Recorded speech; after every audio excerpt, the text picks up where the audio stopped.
ሰው ስነ ፍጥረት ማን ነው የሚለው እንመለከታለን ማለት ነው። እንግዲህ ከስሙ ትርጉም መነሻ አድርገን ስንነሳ ሰኑይ የሚለው ቃል የግዕዝ ቃል ነው። ሰኑይ ያው በአማርኛ ሰኞ ብለን የምንጠራው ማለት ነው። ሰኑይ ሰነ ሁለት አደረገ ከሚል የግዕዝ ግስ የሚወጣ ቃል ሲሆን ሰኑይ ማለት የዕለት ቅጽል ይባላል። በቋንቋው አመሰራረት ሕግ የዕለት ቅጽል ይባላል። ሰኑይ ማለት ሁለተኛ ማለት ነው። ለፍጥረት ሁለተኛ ቀን ማለት ነው ሰኑይ ማለት። እንግዲህ የመጀመሪያ እሁድ ከሆነ ሁለተኛው ሰኑይ ነው ማለት ነው። በዕለተ ሰኑይ የተፈጠረው ፍጥረት አንድ ነው። ሆኖም ግን በዕለተ ሰኑይ ብዙ ስራዎች ተሰርተዋል። ከስነ ፍጥረት መደብ ገብቶ የሚቆጠረው ግን አንድ ፍጥረት ነው። በዕለተ ሰኑይ አዲስ ፍጥረት አልተፈጠረም። በዕለተ እሁድ ከተፈጠሩት ፍጥረታት ግን ባህሪው ተለውጦ በፍጥረት መደብ ሊቆጠር የቻለ ጠፈር ተፈጥሯል በዕለተ ሰኑይ። ምክንያቱም የጠፈር ተፈጥሮ ከውሃ ስለሆነ አዲስ ፍጥረት አልተፈጠረም እንላለን። ሆኖም ግን ውሃ በባህሪው ፈሳሽ ነው። ጠፈር ግን ባለበት ጸንቶ ረግቶ እንደ ብረት የጸና ሆኖ ባህሪው ስለተለወጠ በፍጥረት መደብ ገብቶ ይቆጠራል ማለት ነው። በዕለተ እሁድ እግዚአብሔር የፈጠረውን ከሰማይ እስከ ምድር የነበረውን ውሃ ከሶስት ከፍሎታል በዕለተ ሰኑይ ማለት ነው። በዕለተ እሁድ ከዚህ እስከ ብሩህ ሰማይ ከዚህ ኤረር እስከሚባለው ሰማይ ከምድር ኤረር እስከሚባለው ሰማይ ውሃ መልቶ ይዞት ነበር ነው የሚለው በኦሪት ዘፍጥረት ምዕራፍ 1 ቁጥር 6 እስከ 8 ላይ እንደምናገኘው ማለት ነው። ይህን ውሃ ከዚህ ዓለም እስከ ብሩህ ሰማይ የመላውን ውሃ በዕለተ ሰኑይ ከሶስት ከፍሎታል። በሁለተኛው ቀን ማለት ነው ውሃን ወደ ታችና ወደ ላይ ለይቶታል ማለት ነው። ወደ ላይ ያደረገው ውሃ አለ፣ ወደ ታች ያወረደው ውሃ አለ፣ በመካከል ደግሞ ያጸናው ጠፈር አለ ማለት ነው። ጠፈር ከውሃ ነው የተፈጠረው። እንግዲህ ወደ ላይ የከፈለው ወደ ታች ያወረደው በመካከል ደግሞ ያጸናው በሶስት ወገን የከፈለው የውሃ ክፍል ነው ማለት ነው። በዚህ ቀን በዕለተ ሰኑይ ጠፈርን ብቻ ፈጥሯል። በመጽሐፈ ኩፋሌ ምዕራፍ 2 ቁጥር 9 ላይ ከጠፈር በላይ የቀረው ውሃ ወደ ላይ ማለት ነው ሃኖስ ይባላል። ከጠፈር በታች የቀረው ወደ ታች የወረደው ውሃ ደግሞ ውቅያኖስ ይባላል። ውቅያኖስ ይባላል። ጠፈር ከመፈጠሩ በፊት ከምድር እስከ ኤረር ድረስ ብሩህ ሰማይ የምንለው ማለት ነው ውሃ ሞልቶ ነበር። ሰኞ በአንደኛው ሰዓተ ሌሊት በውሃና በውሃ መካከል ይለይ ዘንድ ጠፈር ይሁን ብሎ ቢያዝ በዓለም ሞልቶ የነበረው ውሃ ከሶስት ተከፍሏል ማለት ነው። እንግዲህ የመጀመሪያው ከላይኛው ስንነሳ ሃኖስ ይባላል። ሁለተኛው በመካከል ያለው ጠፈር ነው። ሶስተኛው ውቅያኖስ ነው ማለት ነው። ውሃን በእነዚህ በሶስት ክፍሎች ከፍሎታል በዕለተ ሰኑይ። ሰኞ ሃኖስን፣ ጠፈርን፣ ውቅያኖስን ከፍሏቸዋል ማለት ነው። በዕለተ እሁድ ከተፈጠረው ውሃ እነዚህን ከፍሏል ማለት ነው። እግዚአብሔር ከጠፈር በላይ ያወጣው ውሃ ሃኖስ ይባላል።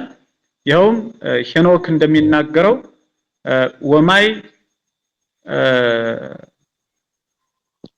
ዘመልልተ ወማይ ላዕላዊ ተባዕታይ ነው የሚለው። በላይ ያለው ውሃ ተባዕታይ ነው ይለዋል። አሁን ለውሃ ጾታ አለው ማለት ሳይሆን ሆኖም ግን የውሃውን ኃይል በወንድ አንቀጽ ይሰይመዋል ሄኖክ ማለት ነው። ወማይ ላዕላይ ተባዕታይ ወማይ ላዕላዊ ተባዕታይ ወማይ ዘመልዕልተ ሰማይ ተባዕታይ እያለ ይገልጸዋል ማለት ነው። ከጠፈር በላይ ያለው ውሃ ተባዕታይ የሚባል እንደሆነ እርሱም ደግሞ ሃኖስ ነው ማለት ነው። እግዚአብሔር ከጠፈር በላይ ያወጣው ውሃ ሃኖስ የተባለው ማለት ነው ጠፈርን እንዳይጫነው ባቢል የሚባል ነፋስ ወደ ላይ አውጥቶ ሃኖስን አሸከመው ነው የሚለን። ባቢል የሚባል ነፋስ ወደ ላይ አውጥቶ ሃኖስን አሸከመው። ይኸውም ባቢል ሃኖስን የሚያነዋውጽ ነፋስ ነው የሚለው። ባቢል ሃኖስን የሚያነዋውጽ ለሃኖስ ሕይወት ሆኖት የሚኖር እስመ ነፋሳት ነፍሳቲሆሙ ለማያት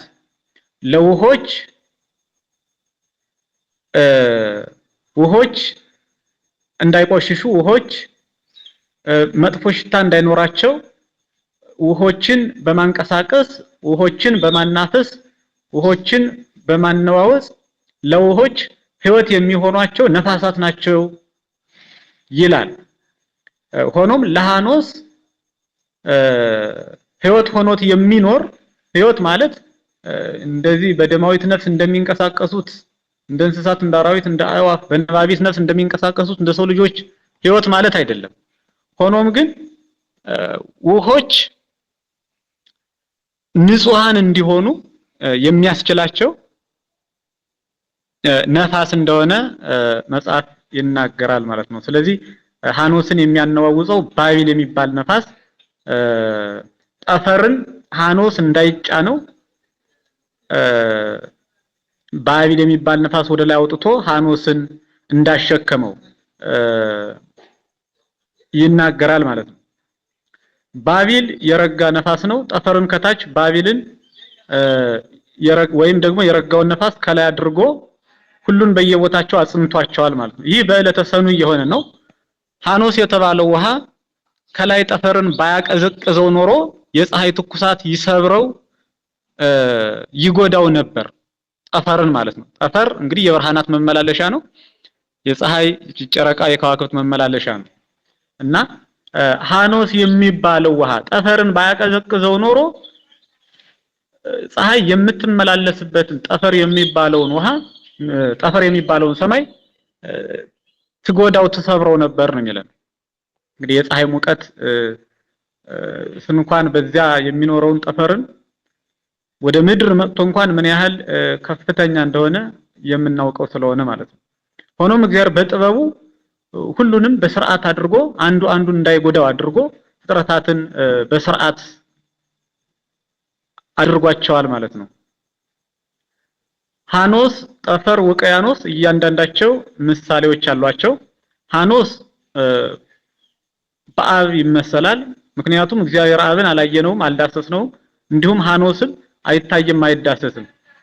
ሃኖስ አይታይም አይዳሰስም ማለት ረቂቅ ስለሆነ ማለት ሳይሆን ከኛ የራቀ ስለሆነ በእኛ ዓለም የሚኖር ስላልሆነ በሰማይ የሚኖር ስለሆነ እኛ ደግሞ ምድራውያን ስለሆን ሃኖስን አይተነውም ዳሰነውም ስለማናቅ በዚህ ምክንያት አይታይም አይዳሰስም እንላለን እንጂ ውሃ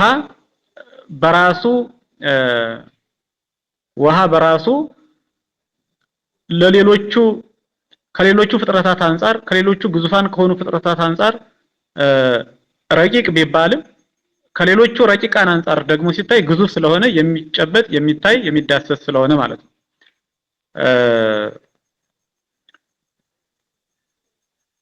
ጠፈር በመንፈስ ቅዱስ ነው የሚመሰለው። ይህም በተለምዶ ሰማይ የምንለው ነው። በመንፈስ ቅዱስ ከሰባቱ ሰማያት ግን ውጭ ነው ለማለት ነው። በመንፈስ ቅዱስ መመሰሉ መንፈስ ቅዱስ በሰው አድሮ ይታያል፣ ነገር ግን አይዳሰስም። ረቂቅ አካል ነው። ጠፈርንም እናየዋለን እንጂ መዳሰስ አይቻልም። እግዚአብሔር ጠፈርን ማለትም በተለምዶ ሰማይ የምንለውን ፈጽሞ ነጭ ወይም ቀይ አላደረገውም። ይህም ነጭ ቢሆን የሰውን አይን ይበዘብዛል፣ ቀይ ደግሞ ቢሆን አይንን ያሳውር ወይም ይጎዳ ስለነበር የሚስማማ ቀለም አድርጎ ሰማያዊ ብለን የምንጠራው ለአይናችን የሚስማማ አድርጎ ፈጥሮታል ማለት ነው፣ ጠፈርን ማለት ነው። ቀጥሎ ውቅያኖስ ነው፣ ሶስተኛው ማለት ነው። ውቅያኖስ ከመሬት ላይ እንደመገኘቱ ምሳሌነቱ የወልድ ነው። ወልድ ስጋ ለብሶ በምድር አይተነዋል።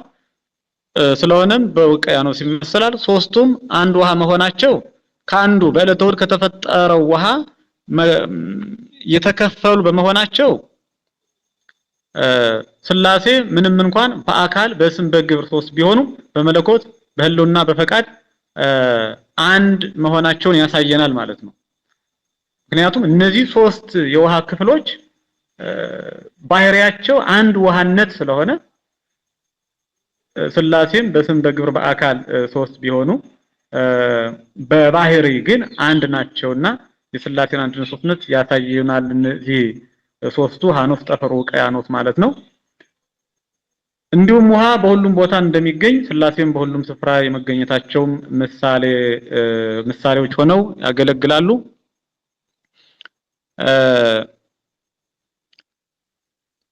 እግዚአብሔር አምላክ በዕለተ ረቡዕ ለይኩኑ ብርሃናት ውስተ ጠፈረ ሰማይ ወያብርሁ ዲበ ምድር በሰማይ ጠፈር ብርሃናት ያበሩ ዘንድ ይሁኑ እንዲል ብርሃን ይሁን ባለ ጊዜ ፀሐይ፣ ጨረቃ፣ ከዋክብት የሚፈጠሩ ናቸው በዕለተ ረቡዕ ማለት ነው። በዕለተ ረቡዕ በሰማይ ጠፈር ላይ ብርሃን ይሁን ባለ ጊዜ ፀሐይ፣ ጨረቃ፣ ከዋክብት የሚፈጠሩ ናቸውና ለነዚያ ማመላለሻ ወይም መመላለሻ ሊሆን አስቀድሞ ማንን ፈጥሮታል? ጠፈርን ፈጥሮታል ማለት ነው። ጠፈር የብርሃናት መመላለሻ የሆነ ሰማይ ነው ማለት ነው። ለኛ የአይናችን ማረፊያ ሰማያዊ ከለር ያለው የብርሃናት መመላለሻ የሆነ ሰማይ ነው ማለት ነው ጠፈር። ቅርጹ ጎበብ ያለ በመሆኑ ከመጠን ያለፈ የፀሐይ ሙቀት ወይም መፋጀትን የሚያቀዘቅዝ ነው ማለት ነው። ቅርጹ ጎበብ ያለ በመሆኑ ሙሉ በሙሉ የፀሐይን ሙቀት ስለማያሳርፍ ስለማይሸከም ከመጠን ያለፈ የፀሐይን ሙቀት ወይም መፋጀት ማቀዝቀዝ የሚችል ነው ማለት ነው። ሶስተኛው የሰው ልጅ ሰማይን እያየ ሰማያዊ ርስቱን ተስፋ እንዲያደርግ ለሰው ልጆች የአይን ማረፊያ ሆኖ የሚያገለግል ሰማይ ነው ማለት ነው። ጠፈር ማለት ነው። እንግዲህ ከሰባቱ ሰማያት ውጭ ነው፣ ግን ሰማይ የምንለው ስለከፍታው በአኗኗሩ በላይ ስላለ ነው እንጂ ከሰባቱ ሰማያት ውጭ አንድ የውሃ አካል ሆኖ ጠጣር ጽኑ የሆነ ፍጡር ነው ማለት ነው። ባህሪው ከውሃ ጥንቱን ከውሃ የተከፈለ ማለት ነው።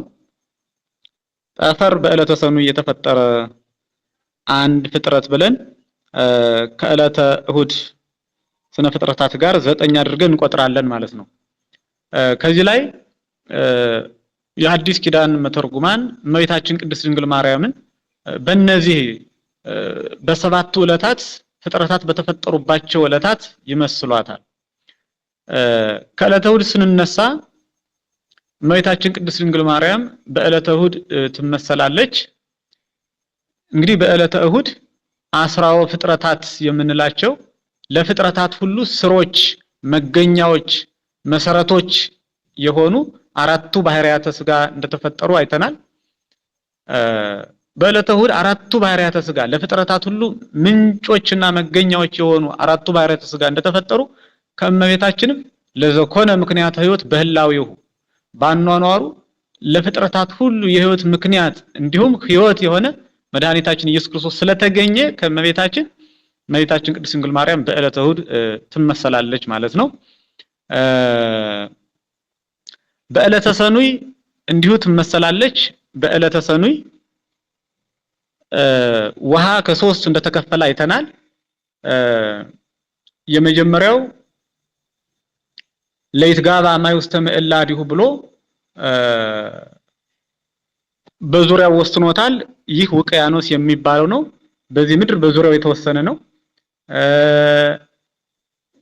ጠፈርን ከዚያው ባለው አጽንቶ የብርሃን መመላለሻ አድርጎታል።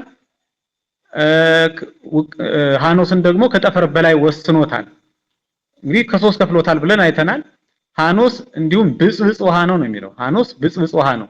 ብጽብጽ ማለት ምንድነው ከተባለ በዚህ ዓለም ካለው ውሃ የቀጠነ ቀጢን ማይ ነው የሚለው። ተባዕታይ ይለዋል። እንዲሁም ደግሞ ብጽብጽ ውሃ ይለዋል። ብጽብጽነቱ እንዴት ነው ሲባል ከዚህ ዓለም በዚህ ዓለም ከምንጠቀምበት ከምንታጠብበት ከምንጠጣው ውሃ እጽዋትን ከምናጠጣበት ውሃ የቀጠነ ነው።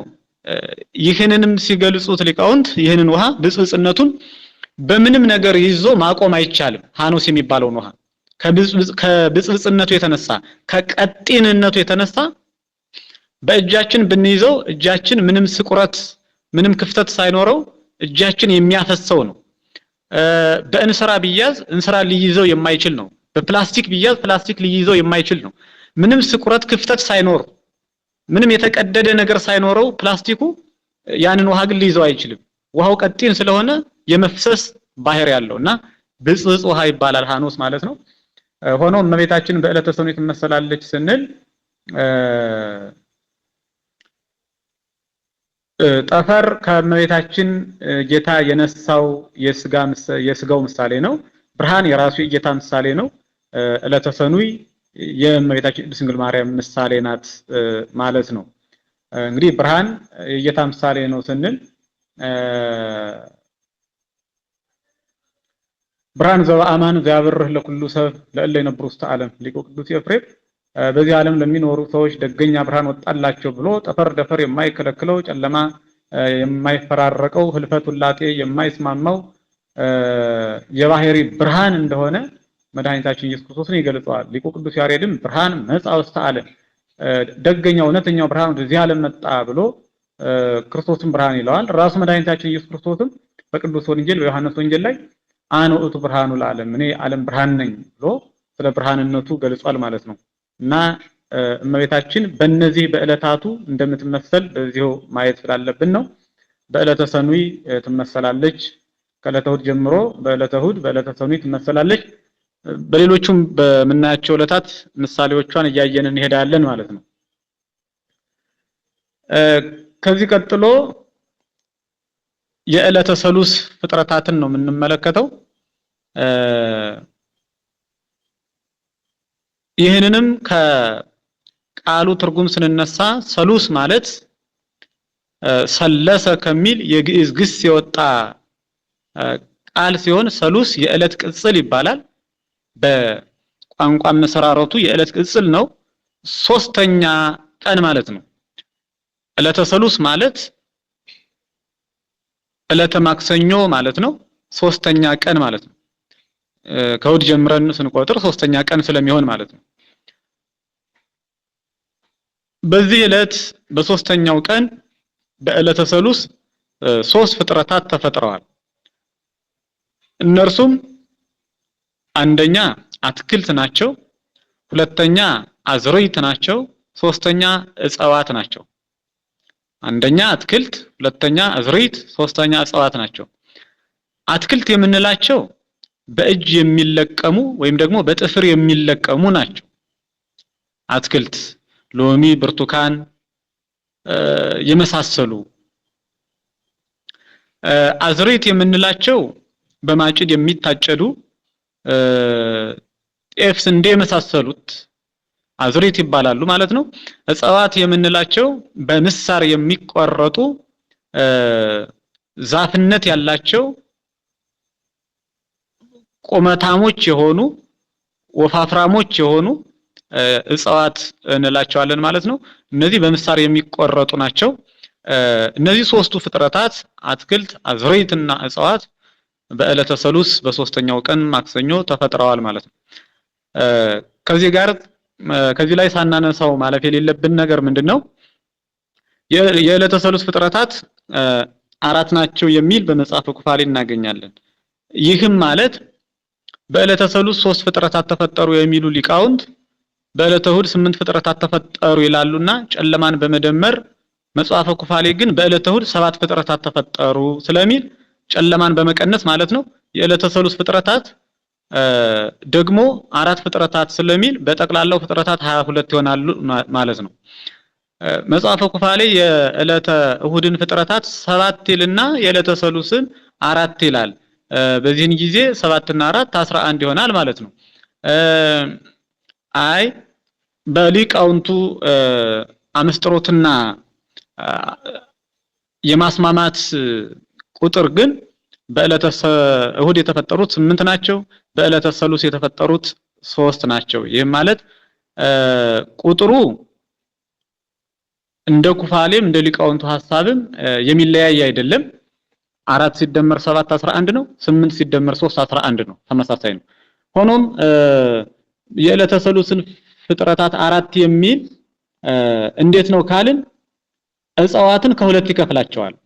በዚህ ዓለም ያሉ እጽዋትና በገነት ያሉ እጽዋት ብሎ ይከፍላቸዋል። ሆኖም ግን በገነትም ይኖሩ በዚህ ዓለምም ይኖሩ እጽዋት ስለሆኑ በዚያውም ላይ ገነትም የምድር ክፍል ስለሆነች እነዚህ ተለያይቶ መቆጠር የለባቸውም፣ አንድ ሆኖ መቆጠር አለባቸው በሚል ሊቃውንቱ የዕለተ ሰሉስን ፍጥረታት 3 አድርገው የዕለተ እሁድን ፍጥረታት 8 በማድረግ ፍጥረት በዕለተ ሰሉስ 13 እና 8 11 ፍጥረታት ይሆናሉ ማለት ነው። ከሰኞ ጋር 12 ከጠፈር ጋር ማለት ነው። ይህንን ያው ማስተዋል ይገባል ለማለት ነው።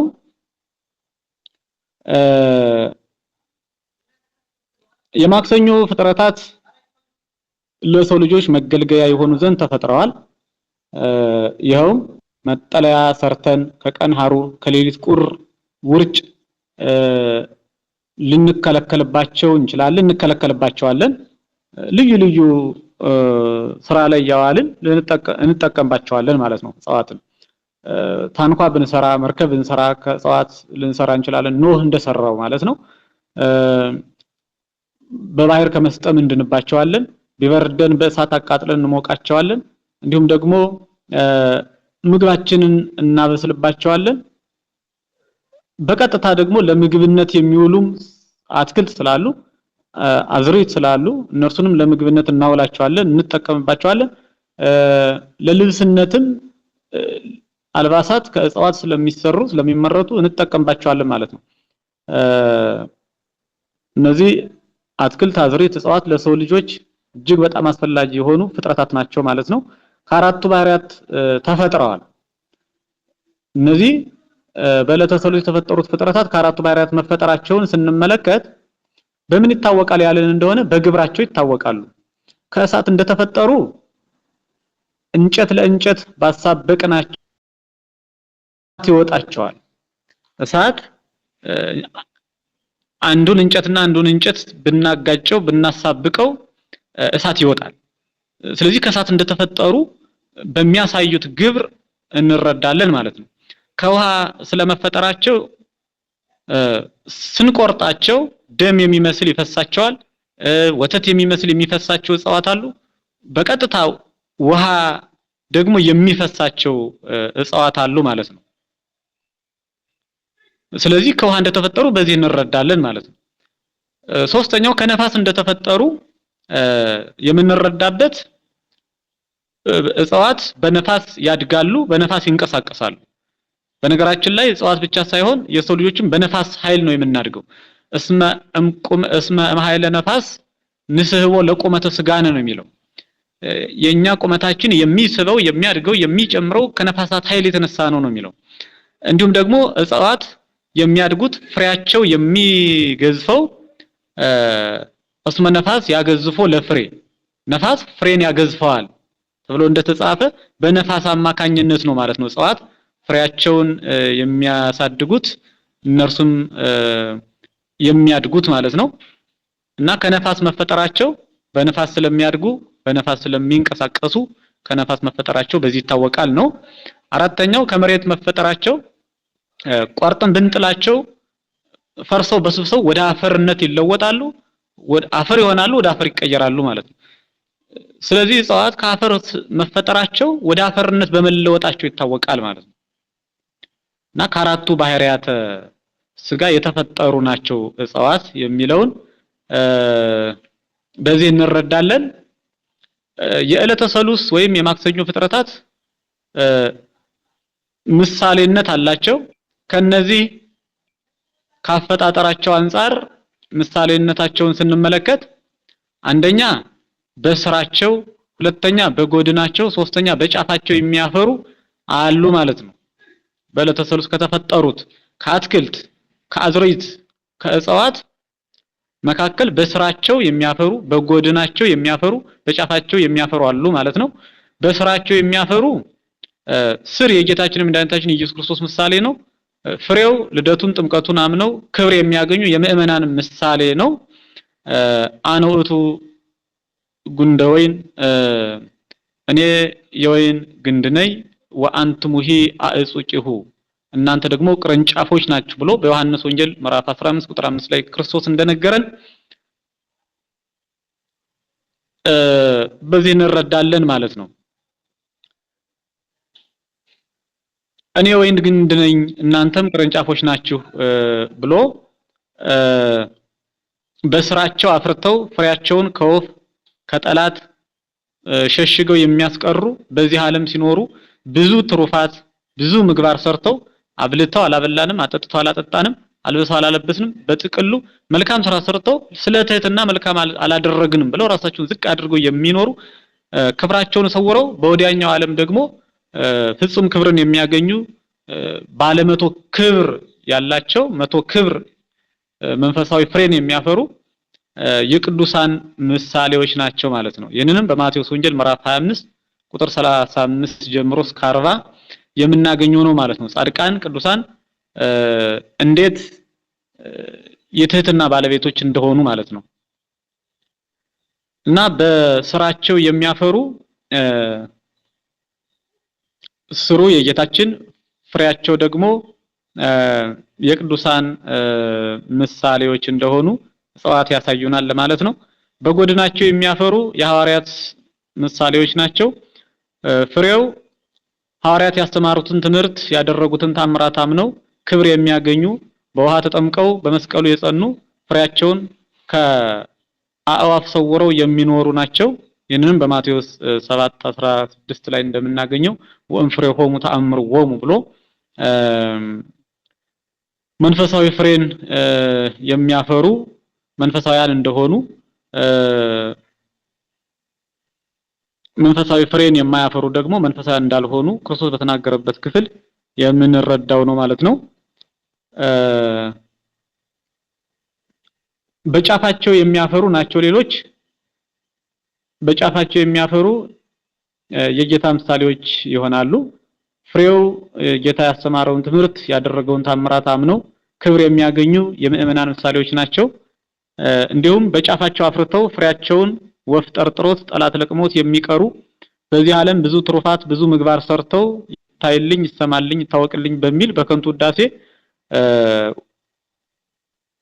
ሀጉለ እሴቶሙ ዋጋቸው ጠፋ ወይም ደግሞ ሀጉሉ እሴቶሙ ዋጋቸውን አጡ ብሎ በከንቱ ውዳሴ ዋጋቸው የሚቀርባቸው እንዳሉ ክርስቶስ እንደነገረን ሁሉ መልካም አድርገው ግን በከንቱ ውዳሴ ዋጋቸው የሚቀርባቸው የእነዚያ ምሳሌዎች እንደሆኑ የምንረዳበት ነው ማለት ነው። ከአንድ መሬት ወይንና ሙዝ ሬትና መርዝ ሊበቅሉ ይችላሉ። እንዲሁም ከአንድ አዳም ኃጥእና ጻድቅ ይገኛሉ ማለት ነው። በዚህ ዓለም ክፉዎችም አሉ በጎዎችም አሉ ጻድቃንም አሉ ኃጥአንም አሉ። እንግዲህ የነዚህ ሁሉ ምንጫቸው መነሻቸው አንድ አዳም ነው ማለት ነው። እነዚህም ታላላቅ ፍሬን መካከለኛ ፍሬን ጥቃቅን ፍሬን ያፈራሉ። ጌታችንም በጎልማሳነቱ በወጣትነቱ በሕፃንነቱ ዘመን ለስራቸው ለሰራቸው ትሩፋቶች ምሳሌ የሚሆኑ ናቸው ማለት ነው። በሚያፈሩበት ወቅት ምሳሌነት አላቸው በወቅቱ ማለት ነው። ክረምት ለምልመው በጋ የሚደርቁ እጽዋት አሉ። እነዚህም በዚህ ዓለም በልተው ጠጥተው በወዲያኛው ዓለም የማይጠቀሙ ጽድቅን የማያገኙ የኃጥአን ምሳሌዎች ናቸው ማለት ነው። ክረምት የዚህ ዓለም ምሳሌ ነው። በጋ ደግሞ የሰማያዊው ዓለም የመንግስተ ሰማያት ምሳሌ ነው ማለት ነው።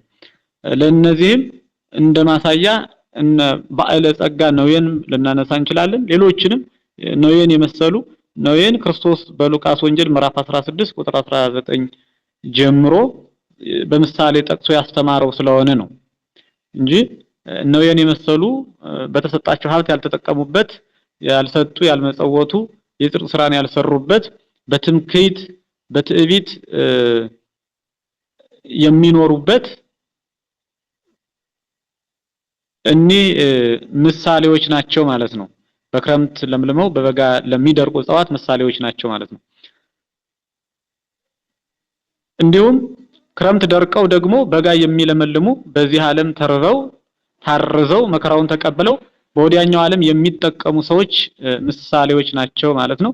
እነዚህም በዚሁ አሁን ባየነው የወንጌል ክፍል በሉቃስ ወንጌል ምዕራፍ 16 ቁጥር 19 ጀምሮ ስለ አንድ ባዕለ ጸጋና ይኸውም ነዌ ነው።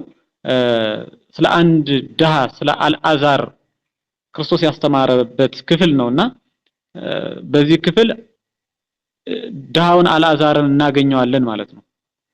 እና ክረምት ደርቀው በጋ የሚለመልሙ በዚህ ዓለም ተርበው ታርዘው መከራ ተቀብለው ወዲያኛው ዓለም ደግሞ በመንፈሳዊው ምግብ የሚጠግቡ መንፈሳዊውን ክብር የሚያገኙ የነ አልዓዛር ምሳሌዎች ናቸው ማለት ነው።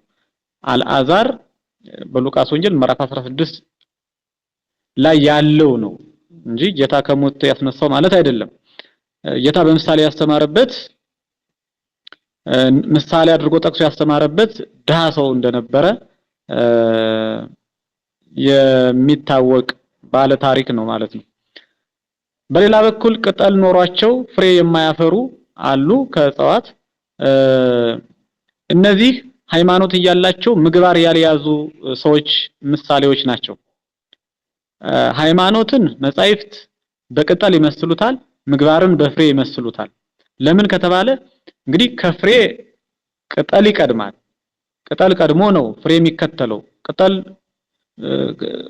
ሲኖረው ነው አንድ እጽ አንድ ተክል ፍሬ ሊያፈራ የሚችለው ማለት ነው። እና ከምግባርም ሃይማኖት ስለሚቀድም ሃይማኖትን በቅጠል ምግባርን በፍሬ እንመስለዋለን ማለት ነው። መጻሕፍት ይመስሉታል፣ ሊቃውንት ይመስሉታል። ስለሆነም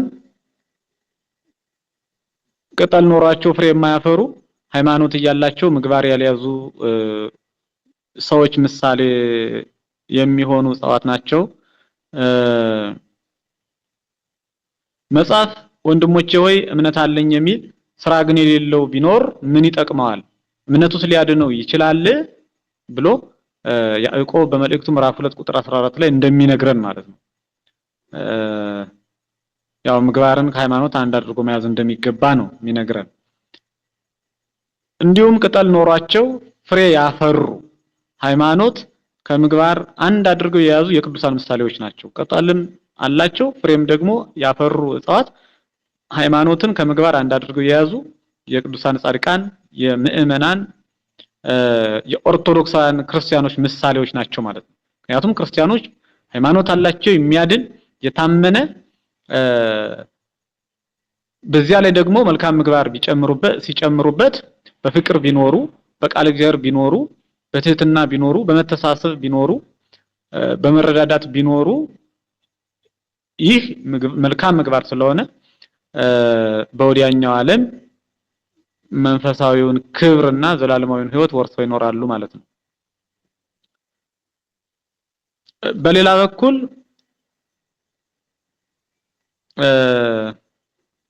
ፍሬም ሆነ ቅጠል ያላፈሩ ደግሞ እጽዋት እናገኛለን። ፍሬም ሆነ ቅጠል የሌላቸው ፍሬም የሌላቸው እጽዋት እናገኛለን። እኒህ ደግሞ ሃይማኖትም ምግባርም በሌላቸው በአህዛብ ይመሰላሉ። ሃይማኖትም የሌላቸው በህልውና እግዚአብሔር የማያምኑ በስላሴ አንድነት ሶስትነት የማያምኑ በአምስቱ አእማድ በሚባሉ ምስጢራት የማያምኑ በጠቅላላው ከቀጥተኛዋ ሃይማኖት ውጭ የሆኑ ከእውነተኛዋ ጎዳና ከእውነተኛዋ መስመር ከእውነተኛዋ የድህነት መንገድ ከሆነችው ሃይማኖት ውጭ የሆኑ የአህዛብ መልካም ስራም የማይሰሩ የአህዛብ ምሳሌዎች ናቸው ማለት ነው። ምግባርም ሃይማኖትም ለሌላቸው ሰዎች ምሳሌ የሚሆኑ ናቸው። ቅጠልም ፍሬም የሌላቸው እጽዋት ማለት ነው። እንግዲህ ይህ የሚያሳየን ስነ ፍጥረት ለሰው ልጆች ለህይወታችን እጅግ አስተማሪ እንደሆነ ነው። ከዚህ በተጨማሪ ተዘርተው በሚያፈሩበት ጊዜ ስናያቸው ደግሞ በጥቂት ጊዜ ተዘርተው የሚያፈሩ እጽዋት አሉ። ለምሳሌ ግንቦት ላይ ተዘርተው በሰኔ የሚበቅሉ ያ ማለት እንደ እኛ እንደ ኢትዮጵያውያን ክረምት ሰኔ 26 ጀምሮ የሚገባ ነው። ግን ከክረምት መግባት በፊት በጥቂት የዝናብ ነጠብጣብ የሚበቅሉ በጥቂት የዝናብ ነጠብጣብ በደንብ ዝናብ ሳያገኙ ማለት ነው። እንግዲህ የወቅቶች መፈራረቅ በዓለማችን ልዩ ልዩ ይሆናል። እንደ ምሳሌነት በኢትዮጵያ ላይ ያለውን የወቅቶችን መፈራረቅ ወሰድን እንጂ በሌላው ዓለም ደግሞ በእኛ በጋው በሌሎቹ ክረምት በእኛ ክረምቱ በሌሎቹ በጋ የሚሆንበት ስላለ ማለት ነው። ግን ይሄን እንደ ምሳሌ የምንጠቀመው በትንሽ ዝናብ ፍሬ የሚሰጡ ሲሆን እነዚህ እጽዋት እኚህ ደግሞ በአጭር ጊዜ መከራ በአጭር ጊዜ የሃይማኖት ምስክርነት በአጭር ጊዜ መልካም ስራቸው የጌታን መንግስት የሚወርሱ ሰማዕታትን ያመለክተናል ማለት ነው። ከዚህ ላይ እንደ ምሳሌ እነ በላኤ ስጋ ስምዖንን ብናነሳ 78 ነፍስ አጥፍቶ 78 ነፍስን በልቶ 78 ሰዎችን በልቶ ማለት ነው። በእፍኝ ውሃ በእመቤታችን አማላጅነት መንግስተ ሰማያትን የወረሰ ገነትን የወረሰ ስለሆነ እንዲሁም ፈያታዊ ዘይማንን ብንመለከት ፈያታዊ ዘይማን መላ ዘመኑን ግንባር በመግነስ ደም በማፍሰስ አጥንት በመከስከስ በውንብድና ስራ የሚታወቅ ክፉ ሰው ነበር። ሆኖም ግን በመስቀል ላይ በ3 ሰዓት የዳነ ነው። በ3 ሰዓት ንስሐ የዳነ ሰው ነው። ከ6 ሰዓት እስከ 9 ሰዓት በመስቀል ላይ በነበረበት ጊዜ እኛ በበደላችን በኃጢአታችን ነው የተሰቀልነው፣ አንተ ግን የባህሪ አምላክ ስትሆን ኃጢአት ሳይኖርብህ ስለሰው ልጆች ብለህ ከበደለኞች ከኛ ጋር ተቆጥረህ ተሰቀል ብሎ እውነትን ስለመሰከረ ከዚያም በተጨማሪ ተዘከረነ በመንግስትከ በመንግስት በመጣህ ጊዜ አስበን ብሎ አስበኝ ብሎ ጸለየ። ጌታ ግን ምን አለው? አንተ ተቀድሞ ለአዳም በዊአ ውስተ ገነት፣ እውነት እልሃለሁ አንተ ከአዳም ተቀድመ ገነት ትገባለህ ይላል። የሚገርመው ንስሐ ምን ያህል ኃይል እንዳለው ነው። በ3 ሰዓት ንስሐ አዳምን ቀድሞ ገነት መግባት። አዳምን ብቻ አይደለም እና አብርሃም፣ ይስሐቅ፣ ያዕቆብን በሙሉ እነዚያ በምድር ላይ ደጋግ የነበሩ የእግዚአብሔር ባለሟሎች የነበሩ እነ ኖህ ግን በእግዚአብሔር ዘንድ ሞገስን አገኘ ተብሎ የተመሰከረለት በመጽሐፍ ቅዱስ መወደድን፣ መደነቅን፣ መከበርን በእግዚአብሔር ዘንድ ያገኘውን ኖህን ሳይቀር ቀድሞ ታላላቅ የሚባሉ ቅዱሳንን ቀድሞ ገነት መግባት ችሏል ማለት ነው። በአጭር ጊዜ ንስሐ ማለት ነው። የሰው ልጅ ከልቡ ከተመለሰ እግዚአብሔር ብዙ ጊዜ መልከማችንን አይጠብቅም፣ ወይም ደግሞ ብዙ ጊዜ ካልደከማችሁ አላድንም አይልም። በዚያው አጋጣሚ አንዳንድ ጊዜ ሰዎች ንስሐ ሲሰጣቸው ብዙ ኃጢአት ሰርተው ብዙ በደል ሰርተው ይሆናል። ግን በዚያ በብዙ ኃጢአታቸው በብዙ በደላቸው አባቶች የእግዚአብሔርን ርህራሄ መሰረት በማድረግ የሰዎችንም ደግሞ የተነሳ ሀያኑን የበደለኞችን ሰዎች አቅም በመመዘን ንስሐ ወይ ደግሞ ቀኖና ቀለል አድርገው ቢሰጧቸው የማንድን ኃጢአታችን የማይሰር የሚመስላቸው በጣም ብዙ ሰዎች አሉ። ይሄ በጣም ትልቅ ስህተት ነው። ምክንያቱም ሰው የሚድነው ሲጀመር ጥንቱን በእግዚአብሔር ቸርነት ነው፣ በእግዚአብሔር ርህራሄ ፍቅር ነው እንጂ የምንገባው ቀኖና የምንይዘው ሱባኤ ወይም ደግሞ በንስሐችን አማካኝነት የምናደርገው መንፈሳዊ ስራ ያ ለመንግስተ ሰማያት የሚበቃ ሆኖ አይደለም። ወይም ደግሞ ለበደላችን ያ ካሳ የሚሆን ሙሉ ካሳ የሚሆን አይደለም፣ ምልክት ነው የሚሆነው። ለመጸጸታችን ምልክት አጥፍተናል በድለናል ብለን ትህትናችንን የምናሳይበት ነው ቀኖናው ሱባኤው የሚሆነው እና ዋናው በእግዚአብሔር ቸርነት እንደምንድን በማመን በዚህ አይነት አስተሳሰብ መሰናከል አያስፈልግም። እኔ በጣም ብዙ ኃጢአት ሰርቼ ለምንድነው ይህችን ያህል ትንሽ ቀኑና የተሰጠኝ በሚል መጠራጠርም አያስፈልግም።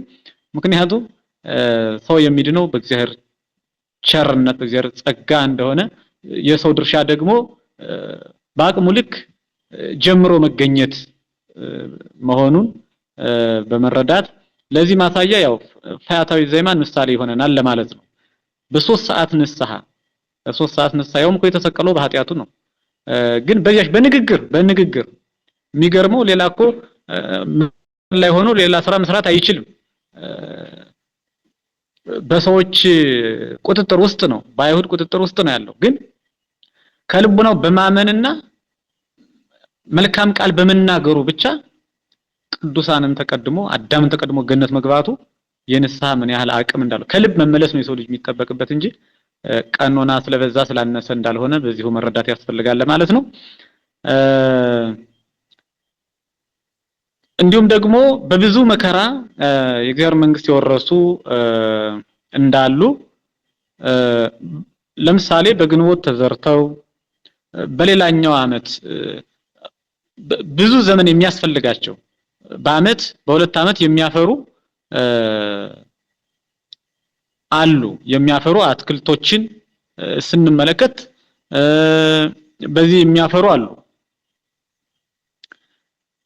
ከዚያም በላይ ብዙ ዘመን የሚያስፈልጋቸው አትክልቶች በ10 አመት በ20 አመት የሚያፈሩ ይኖራሉ።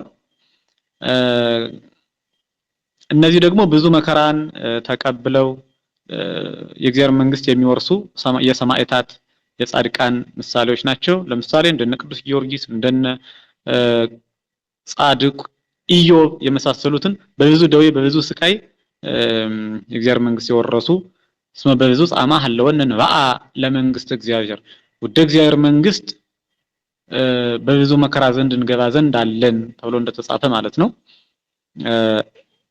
እነዚህ እጽዋት ለኛ ለሰው ልጆች በልዩ ልዩ ጠባያቸው ምሳሌዎች እንደሚሆኑን እንረዳለን ማለት ነው። ጌታችን ሰውን በክብር ስለምን አበላለጠው ስንል እግዚአብሔር ሰውን ያለ ስራው በክብር የሚያበላልጥ አይደለም። እንደ ልቡናው ጽናት እንደ ሃይማኖቱ ጽናት እንደ አእምሮው ስፋት ጌታ የሚችሉትን መከራ በሰው ልጆች ላይ ፈተና ያመጣል፣ የማይችሉትን ግን አያመጣም። እኩት እግዚአብሔር ዘኢሃደገክሙ ከመ ትትመኑ ሰው ዘእንበለ በዘ ትክሉ ጸዊረ ወተአግሶ። ሐዋርያው ቅዱስ ጳውሎስ እግዚአብሔር በምትችሉት እንጂ በማትችሉት ፈተና ስለማይፈትናችሁ የተመሰገነ ነው የሚለውና እንደ ሃይማኖታችን ጽናት እንደ አእምሮአችን ስፋት ነው ፈተና የሚመጣብን። በዚያ ልክ ነው ያንን ደግሞ በትዕግስት በተቀበልነው ባለፍነው ልክ ነው ክብርና ዋጋ የምናገኘው ማለት ነው። እነዚህን ሁሉ ያስገኘች ምድር ያው ሰውን ትመስላለች። ሰው በሶስት ነገር ጸንቶ ይኖራል፣ በአጥንት በጅማት በደም። እንዲሁም ምድር እንደ አጥንታችን ድንጋይ እንደ ጅማታችን ስር እንደ ደማችን ደግሞ ውሃ ይመሰላሉ ማለት ነው። የማክሰኞ ወይም የዕለተ ሰሉስ ፍጥረታት በእመቤታችን ፍጥረታቱ በቅዱሳኑ እንደተመሰሉ ሁሉ ዕለተ ሰሉስ ራሷ ዕለቷ በእመቤታችን እንደምትመሰል በመግቢያችን አነስተን ስለነበር እንዴት ትመሰላለች የሚለውን እንመልከት። በዕለተ ሰሉስ ለታብቁል ምድር ኩሎ ሐመልማለ ዘር ዘይዘራ በበጽየሁ ወበአግዋሊሁ ወበዘመዱ ባለ ጊዜ እግዚአብሔር ማለት ነው ምድር በየዘሩ በየነገዱ በየወገኑ ቡቃያዎችን ታብቅል ብሎ ባዘዘ ጊዜ ለስጋውያን ምግብ ለኛ ለሰው ልጆች ለእንስሳት ለአራዊት ምግብ የሚሆኑ እንግዲህ ሶስት ፍጥረታት አትክልት አዝርዕትና እጽዋት እንደተፈጠሩ አይተናል። ከእመቤታችንም የመንፈሳውያን ሁሉ ምግብ የሚሆን ቅዱስ ስጋውን ክቡር ደሙን ምግብ አድርጎ የሰጠን የዘላለም ሕይወት እንድንወርስበት አድርጎ የሰጠን መድኃኒታችን ኢየሱስ ክርስቶስ ከእመቤታችን ስለተገኘ ስለተወለደ ፍሬ ሕይወት ጌታ የሕይወት ፍሬ ጌታ ከእመቤታችን በመገኘቱ እመቤታችን በዕለተ ሰሉስ ትመሰላለች ማለት ነው። በመጽሐፍም ሊቁ ቅዱስ ኤፍሬም አንቲ ውእቱ ገራይት ዘኢተ ዘርአ ውስቴታ ዘር ወፃ እምኔኪ ፍሬ ሕይወት ዘር ያልተዘራባት የማክሰኞ ዕለት እርሻ አንቺ ነሽ ይላታል። በማክሰኞ ዕለት የተፈጠሩት ፍጥረታት ያለ ዘር ዝም ብሎ በቃል የተፈጠሩ ናቸው። ወፃ እምኔኪ ፍሬ ሕይወት ካንቺም የሕይወት ፍሬ ጌታ ተወለደ ይላታል እመቤታችንን። እመቤታችንም ያለ ወንድ ዘር በቃል ብቻ በመልአኩ ብስራት ብቻ ትጸንሲ በሚለው ቃል ይኩነኒ በከመ ትቤለኒ በማለቷ አምና በመቀበሏ ያለ ዘራበሲ ያለ ወንድ ዘር ጌታን ያስገኘችልን የሕይወት ፍሬ የሆነውን ክርስቶስን የወለደችልን በመሆኗ በዕለተ ሰሉስ ትመሰላለች ማለት ነው።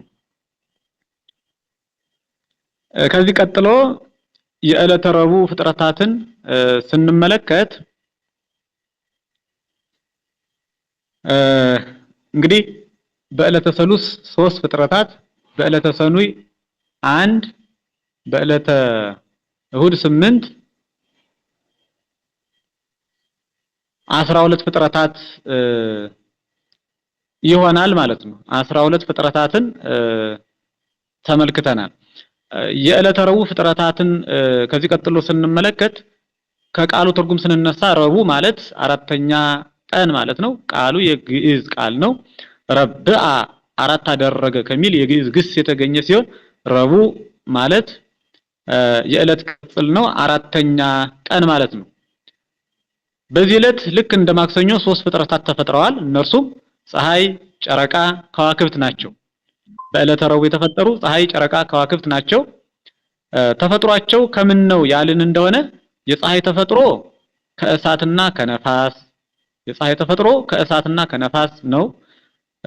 ጥቂት እሳትን ከኮሬብ ጥቂት ነፋስን ከአዜብ ከፍሎ ፀሐይ ከእሳትና ከነፋስ እንደተፈጠረች በእሳትነቷ ትተኩሳለች፣ በነፋስነቷ ደግሞ ከቦታ ወደ ቦታ ትንቀሳቀሳለች፣ ከምስራቅ ወደ ምዕራብ ትላለች። እንደገና ከምዕራብ ደግሞ ወደ ምስራቅ ተዛውራ ጠዋት በምስራቅ ትወጣለች ማለት ነው። እንግዲህ ፀሐይ ትንቀሳቀሳለች ማለት ነው። ምንም እንኳን በራሷ ኃይል የምትንቀሳቀስ ባይሆንም በመላእክት አማካኝነት የምትንቀሳቀስ ቢሆንም ሆኖም ግን ተንቀሳቃሽነቷ ከነፋስ በመፈጠሯ ከነፋስ መፈጠሯን ያስረዳል ያሳያል ማለት ነው። እንግዲህ ፀሐይ ከእሳትና ከነፋስ ተፈጥራለች። ጨረቃ እና ከዋክብትን ከነፋስና ከውሃ ፈጥሯቸዋል። ጥቂት ውሃ ከናጌብ ጥቂት ነፋስ ከአዜብ ከፍሎ ጨረቃንና ከዋክብትን ፈጠረ ነው የሚለን። ሁለቱም ከውሃ እንደመፈጠራቸው ይቀዘቅዛሉ፣ ከነፋስ እንደመፈጠራቸው ደግሞ ልክ እንደ ፀሐይ ከቦታ ወደ ቦታ ይንቀሳቀሳሉ። ፀሐይና ከዋክብት ማለት ማን ነው? ጨረቃና ከዋክብት ማለት ነው።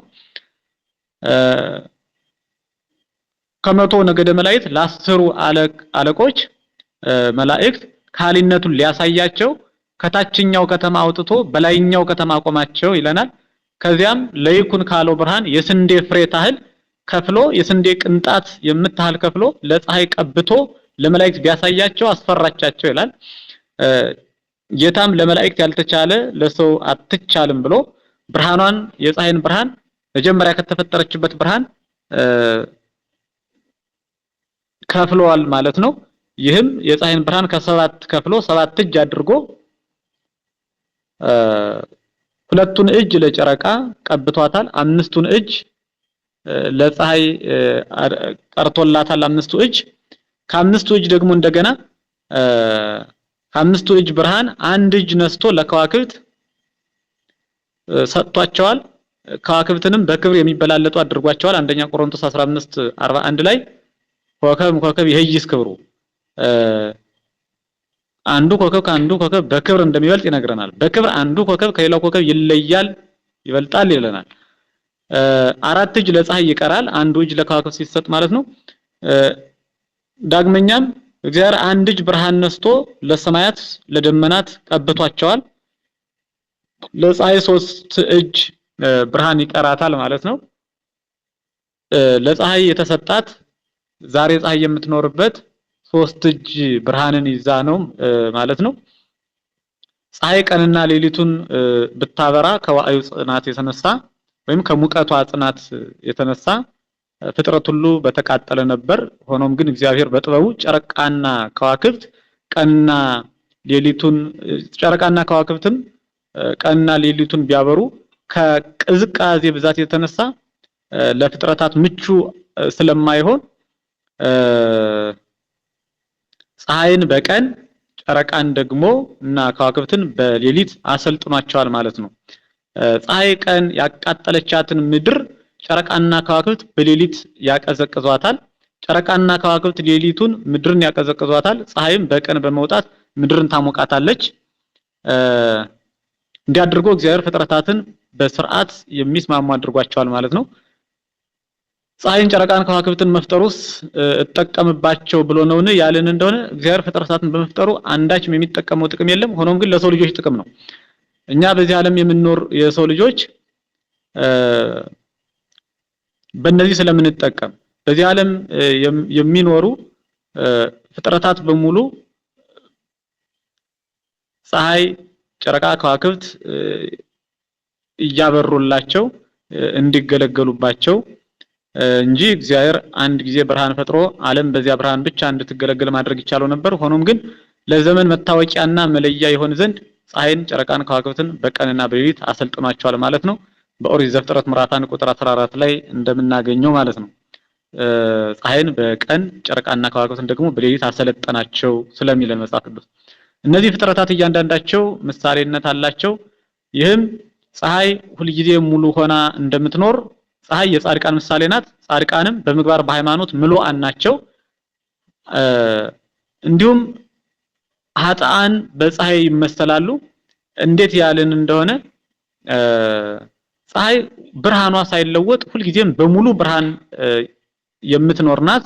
ኃጥአንም ሁልጊዜ በክህደት ሁልጊዜ በኃጢአት ምሉዓን ሆነው የሚኖሩ ስለሆነ ፀሐይ የጻድቃንም የኃጥአንም ምሳሌ ሆና ታገለግላለች ማለት ነው።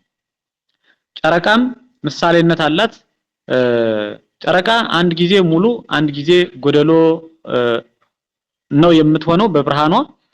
ጨረቃ ከ1 እስከ 15 ብርሃኗ እየጨመረ ይሄዳል። ከ15 ጀምሮ ደግሞ እስከ 30 እየጎደለ እየቀነሰ ነው የሚሄደው።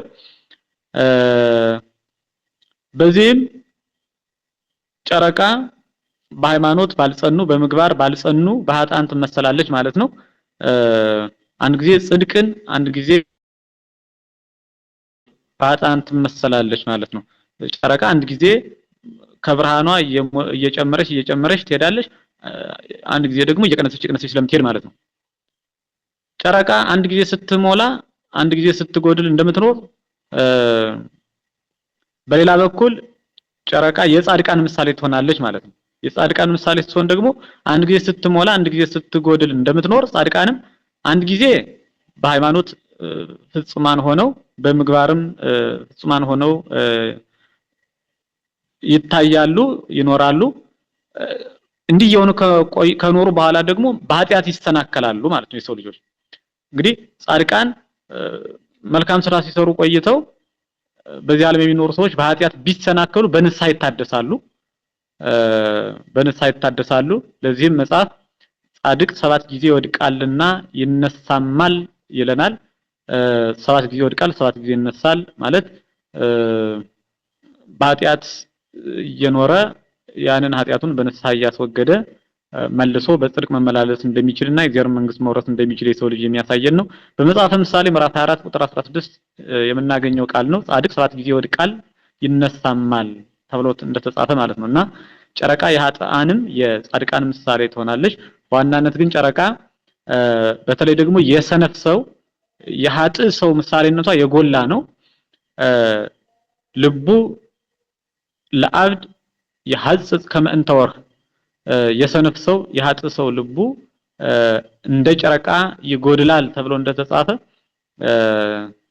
የሰነፍ ሰው ምሳሌ ሆናም ብርሃኗ የሚጎድልበት ጊዜ ስላለ ሰነፍ ሰው ከጽድቅ ስራ ከመልካም ስራ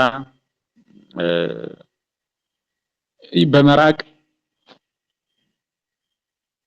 ጨረቃን ይመስላታል ማለት ነው። እንግዲህ በመጨረሻ እመቤታችን ቅድስት ድንግል ማርያም በዕለተ ረቡዕ ትመሰላለች ብለናልና እንዴት ነው ምሳሌው የሚለውን እንመልከት። እመቤታችን ቅድስት ድንግል ማርያም በዕለተ ረቡዕ ትመሰላለች ስንል በዕለተ ረቡዕ ፀሐይ፣ ጨረቃ፣ ከዋክብት ተገኝተው ለሰው ልጆች እጅግ ረብህ ጥቅምን ይሰጣሉ ማለት ነው። ለሰው ልጆች ብቻ ሳይሆን ለፍጥረታት፣ ለእጽዋት፣ ለእንስሳት፣ ለአራዊት፣ ለአዕዋፍ ጭምር ይጠቅማሉ። ፀሐይ፣ ጨረቃ፣ ከዋክብት በቀጥታ ለምግብነት ባይውሉም እንኳን ፀሐይ ለሰው ልጆች ምግብ በተዘዋዋሪ ትሆናለች። ያ ማለት አትክልቶች፣ እጽዋት፣ አዝርዕት በፀሐይ በስለው ለሰው ልጆች ምግብነት ስለሚውሉ ማለት ነው። ከእመቤታችን ከቅድስት ድንግል ማርያምም ለመንፈሳውያን ምግብ የሚሆን ፀሐይ ጽድቅ፣ እውነተኛ ፀሐይ ክርስቶስ በምስራቅ ወጥቶ በምዕራብ የማይገባ እውነተኛው ፀሐይ ክርስቶስ ስለተገኘ እመቤታችን ቅድስት ድንግል ማርያም በዕለተ ረቡዕ ትመሰላለች ማለት ነው። ቀጥሎ የዕለተ ሐሙስን ፍጥረታት እንመለከታለን። ሐሙስ ማለት አምስተኛ ቀን ማለት ነው። ቃሉ የግዕዝ ቃል ነው። ሐመሰ አምስት አደረገ ከሚል የግዕዝ ግስ የወጣ ሲሆን ሐሙስ የዕለት ቅጽል ነው። አምስተኛ ቀን ማለት ነው። አምስተኛነቱ እግዚአብሔር ፍጥረታትን መፍጠር ከጀመረበት ከዕለተ እሑድ ጀምሮ እንደሆነ ያው የታወቀ ነው። ሁሉንም ዕለታት ከዕለተ እሑድ ጀምረን እየቆጠርን ስለመጣን ማለት ነው። እግዚአብሔር ሐሙስ በቀዳማይ ሰዓተ ሌሊት ውሃ ሕያው ነፍስ ያላቸው ተንቀሳቃሾችን ታስገኝ ብሎ በማዘዙ ሶስት ፍጥረታትን ፈጥሯል። ሶስት ፍጥረታት ተገኝተዋል ማለት ነው። ከባህር ውስጥ ሶስት ፍጥረታት ተገኝተዋል። ኦሪት ዘፍጥረት ምዕራፍ 1 ቁጥር 20 ላይ እናገኘዋለን። በዕለተ ሐሙስ የተፈጠሩት ሶስቱ ፍጥረታት ዘመደ እንስሳት የሚባሉት አሳዎች፣ ዘመደ አራዊት የተባሉት አዞ፣ ጉማሬ፣ አሳ ነባሪ፣ ዘመደ አዕዋፍ የሚባሉት ደግሞ የአዕዋፍ ዝርያዎች ዳክዬዎች፣ አርጋብ፣ ርግቦች የመሳሰሉት ናቸው ማለት ነው። በዕለተ ሐሙስ የተፈጠሩት ፍጥረታት ተፈጥሯቸው ከአራቱ ባህሪያተ ሥጋ ከእሳት፣ ከነፋስ፣ ከውሃና ከመሬት ነው። አካላቸው ስጋና ደም፣ አጥንትና ጅማት ሲሆን በደመ ነፍስ ይንቀሳቀሳሉ። የደመ ነፍስ ዕውቀት አላቸው። ደመ ነፍስ ማለት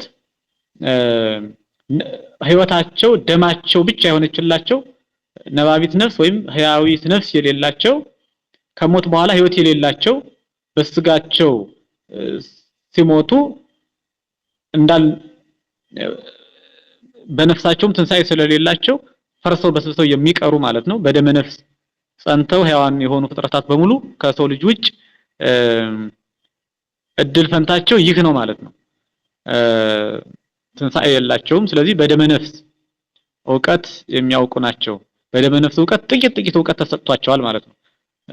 ለምሳሌ ራሳቸውን ከአደጋ የሚከላከሉበት፣ አይናቸው እያየ ወደ ገደል አይገቡም። ለዚህ ማሳያውን እንስሳትን ብናይ ወደ ገደል ቀጥታ አይገቡም። ገደሉን ዳር ለዳር አልፈውት ይሄዳሉ እንጂ አይናቸው እያየ ወደ ገደሉ ሊገቡ አይችሉም። እነርሱን ወደሚያጠፋ ነገር አይገቡም። ይህን የሚያውቁበት የደመ ነፍስ ዕውቀት ተሰጥቷቸው ተስሎላቸው ስለሆነ ማለት ነው።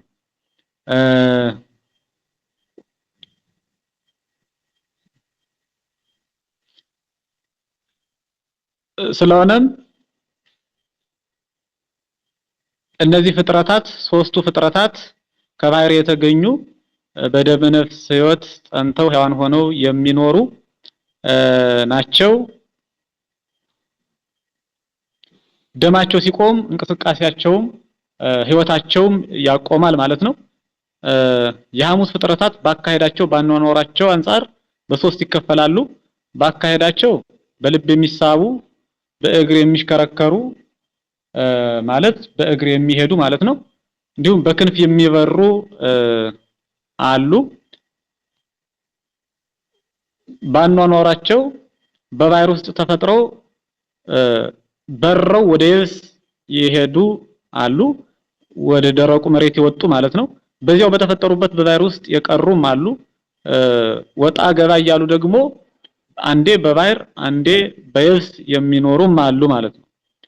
እንግዲህ ለነዚህ ሁሉ ምሳሌዎች አሏቸው። ከነዚህ ፍጥረታት የሚበሉና የማይበሉ አሉ። በባህር ውስጥ የሚኖሩት ምሳሌነታቸው ባህር የጥምቀት ምሳሌ ነው። በእግዚአብሔር አምነው በስሙ ተጠምቀው በዚያው ጸንተው የሚኖሩ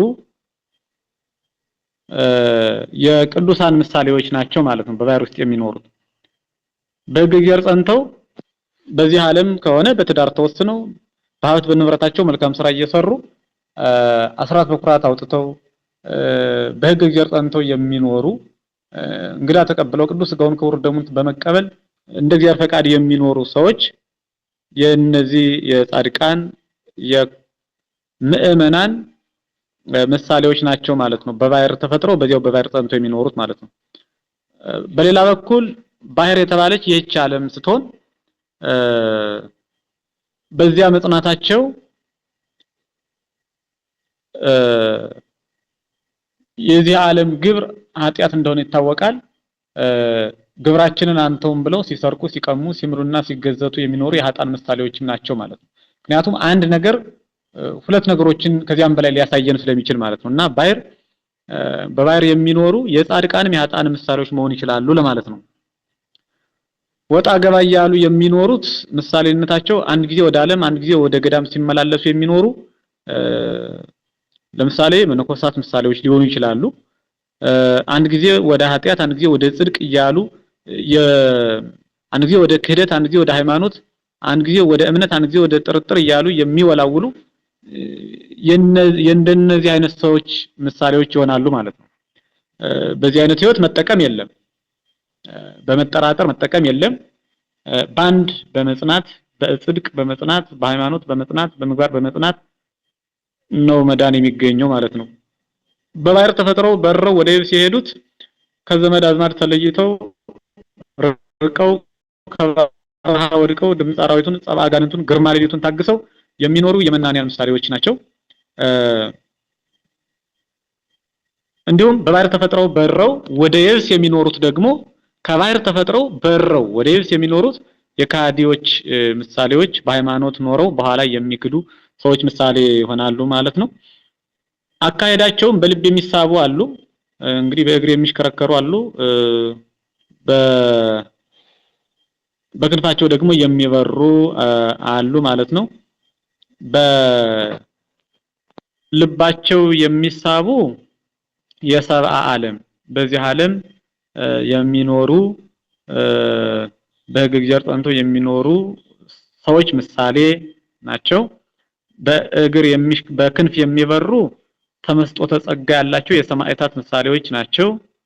በእግር የሚሽከረከሩ ደግሞ የባህታውያን የገዳማውያን ምሳሌዎች ናቸው። ከገድል ወደ ገድል ከትሩፋት ወደ ትሩፋት የሚሉ የሚሸጋገሩ የሚረማመዱ ማለት ነው።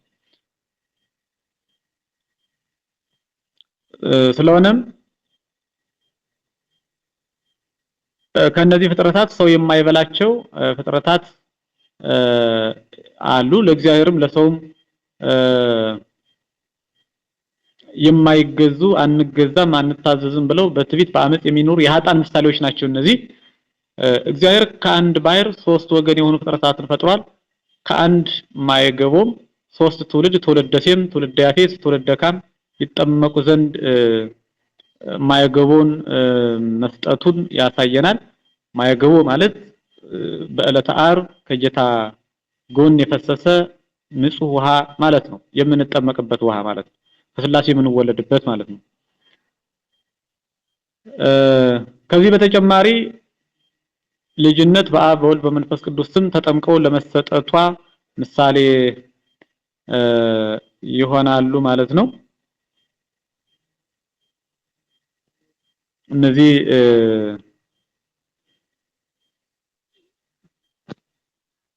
በዕለተ ሐሙስ የተፈጠሩ ፍጥረታት በዕለተ ሐሙስና በዕለተ ዓርብ የተፈጠሩት ፍጥረታት እንስሳት በመባል አንድ ቢሆኑም በአኗኗራቸውና በግብራቸው ይለያያሉ። የሐሙስ ፍጥረታት ከባህር ተለይተው በየብስ ወይም በምድር መኖር አይችሉም። የፀሐይ ሙቀት ሲነካቸው ይጎዳሉ፣ ይሞታሉ። በዚህ ዕለት ይጎዳሉ ማለት ነውና በዕለተ ሐሙስ የተፈጠሩ ፍጥረታት በባህር እንጂ በየብስ አይኖሩም። በየብስ በደረቅ አይኖሩም። በባህር የሚኖሩት በዚያው በተፈጠሩበት በባህር ጸንተው የሚኖሩት ወደ የብስ ቢወጡ መኖር አይችሉም። ሐሙስ ለዓርብ አጥቢያ ደግሞ በዕለተ ዓርብ የተፈጠሩ ፍጥረታት የምንላቸው ቀጥሎ የምናያቸው 3 ፍጥረታት ስላሉ ከነዚህ ጋር የሚለያዩት ባኗኗራቸው ነው ማለት ነው። በሌላ ይመሳሰላሉ። እሱን በቀጣይ ደግሞ እናያለን ማለት ነው። በዚህ በዕለተ ሐሙስ እመቤታችን ቅድስት ድንግል ማርያም ትመሰላለች። በዕለተ ሐሙስ ለታውፅ ባሕር ኩሎ ዘመድ አሳት ወኩሎ ተህዋስያን ዘቡ መንፈሰ ሕይወት ባለ ጊዜ እግዚአብሔር በልባቸው የሚሳቡ በእግራቸው የሚሽከረከሩ በክንፋቸው የሚበሩ በደመ ነፍስ ጸንተው ሕያዋን ሆነው የሚኖሩ 3 ፍጥረታት እንደተገኙ አይተናልና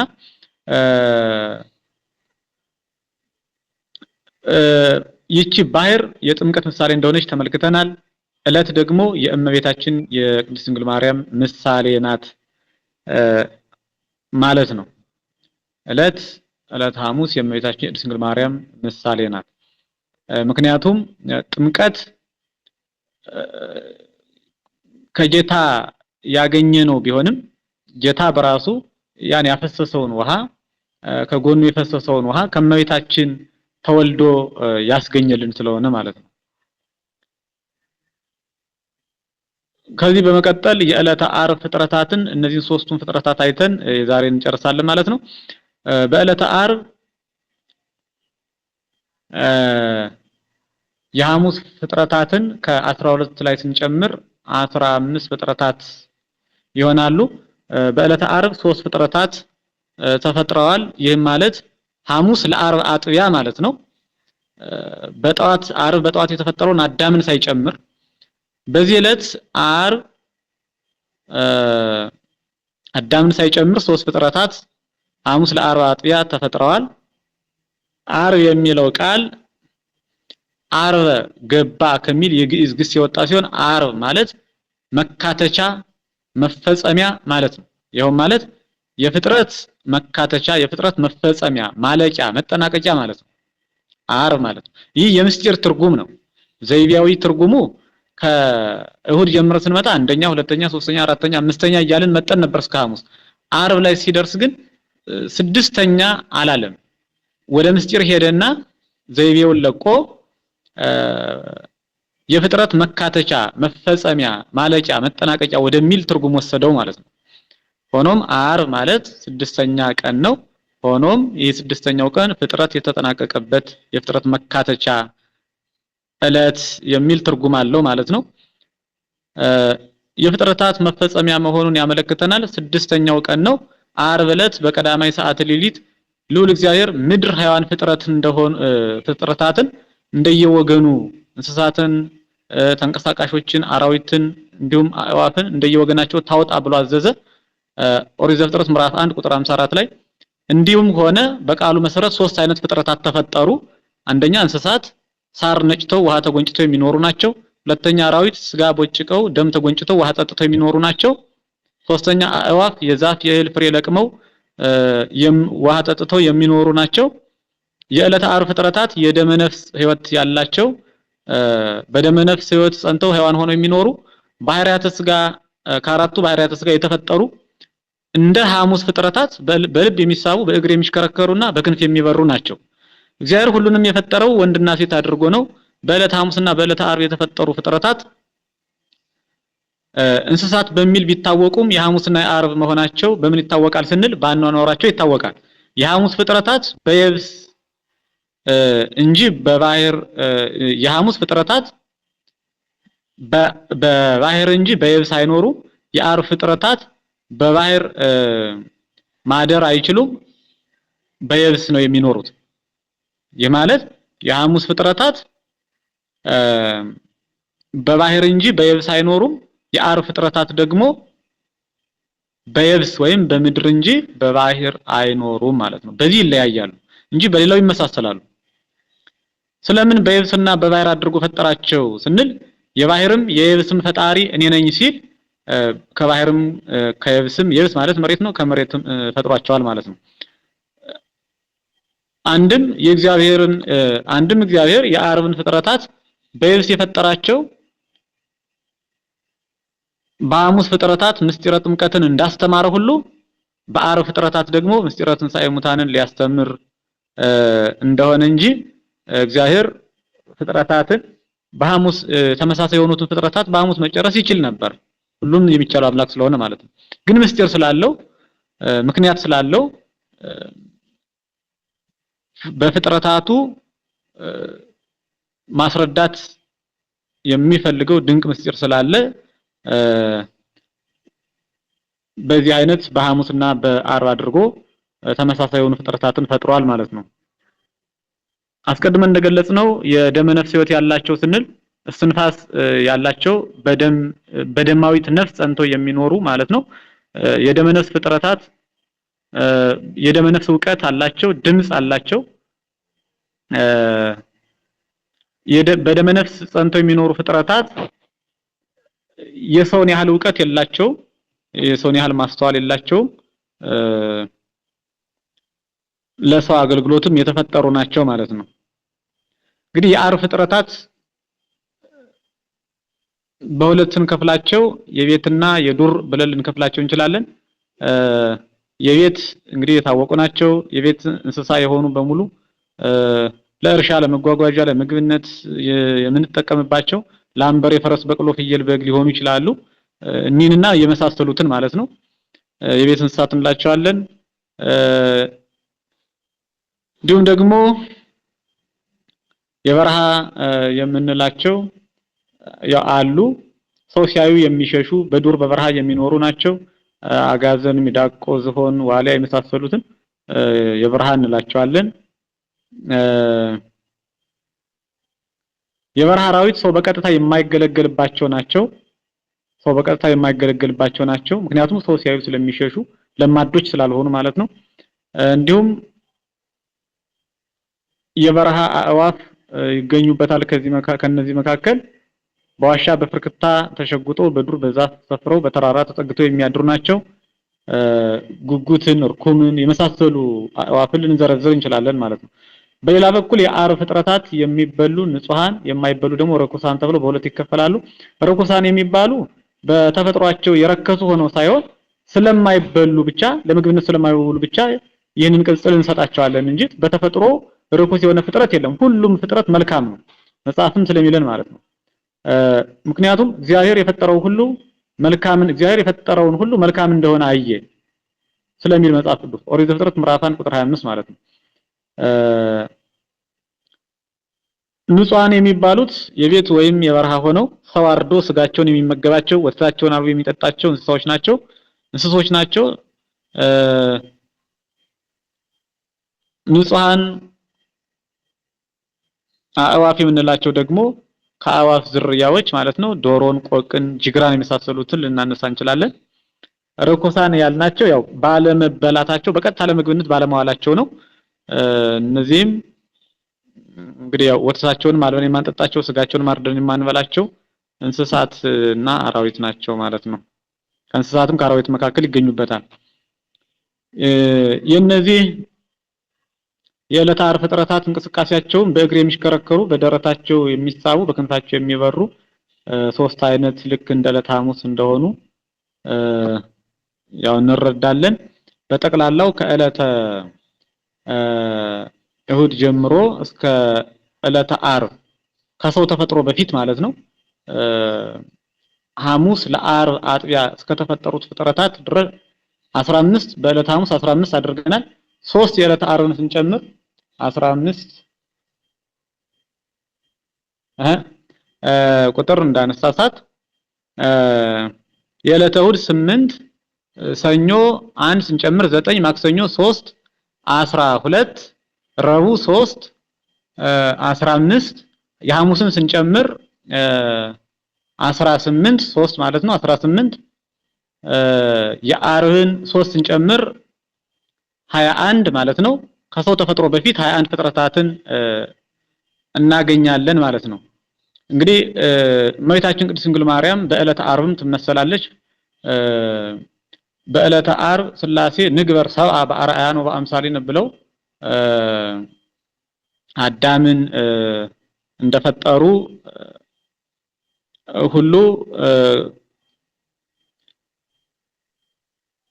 ቀዳማይ አዳም እንደተገኘ ከመቤታችን ከቅድስት ድንግል ማርያምም ዳግማይ አዳም የሚባል ጌታ ተገኝቷልና በዕለተ ዓርብ ትመሰላለች ማለት ነው። የዕለተ ዓርብን ፍጥረት ሶስቱን ካየን በዕለተ ዓርብ በነግህ የተፈጠረውን አዳምን በቀጣይ መርሃ ግብር ነው የምናየው ካለን ጊዜ አንፃር ከእሁድ እስከ ዕለተ ዓርብ ድረስ 21 ፍጥረታትን አይተናል። አዳምን ሳይጨምር ማለት ነው። አዳምን በቀጣይ መርሃ ግብር እናየዋለን። እንግዲህ እኒህ ፍጥረታት የተፈጠሩት ለሰው ልጅ ጥቅም ረብህ ሊሆኑ ለምግበ ስጋ ለምግበ ነፍስ ለአንክሮ ለተዘክሮ በጠቅላላው ለመፍቅደ ነባቢያን ብለን ያየናቸው ናቸው። ፍጥረታትን ስነ ፍጥረትን ማወቅ መረዳት እጅግ አስፈላጊ ነው። ስነ ፍጥረት ለስጋዊ ህይወታችንም ለመንፈሳዊ ህይወታችንም እጅግ ጠቃሚ ስለሆነ ማለት ነው። በዚህ ዙሪያ ጥያቄ ካላችሁ ከዚህ ቀጥሎ ማንሳት ትችላላችሁ። 21 ፍጥረታትን አይተናል። በዋናነት ግን የሐሙስ ፍጥረታትና የዓርብ ፍጥረታት ልዩነታቸው የሐሙስ ፍጥረታት በባህር እንጂ በየብስ አይኖሩም። የዓርብ ፍጥረታት ደግሞ በየብስ እንጂ በባህር አይኖሩም በሚል ይለያሉ እንጂ ስድስቱም ፍጥረታት ተመሳሳይነት አላቸው። ምክንያቱም በልባቸው የሚሳቡ ናቸው። የሐሙሶችም የዓርቦችም በእግራቸው የሚሽከረከሩ ናቸው። በሐሙስም በዓርብም የተፈጠሩት በክንፋቸው የሚበሩ ናቸው። በሐሙስም በዓርብም የተፈጠሩት ማለት ባኗኗራቸው ብቻ ስለሚለያዩ ተለያይተው ስድስት ሆነው ይቆጠራሉ ማለት ነው። ሌዋታን የምትባለዋ ታላቋ ፍጥረት የዕለተ ሐሙስ ፍጥረት እንደሆነች ብሄሞት የሚባለው ደግሞ ታላቁ ፍጥረት የዕለተ ዓርብ ፍጥረት እንደሆነ በስነ ፍጥረት ታሪክ ይነግረናል። የዛሬን መርሃ ግብር በዚህ እንጨርስ። ጥያቄ ካላችሁ ወደ ጥያቄው እንሂድ።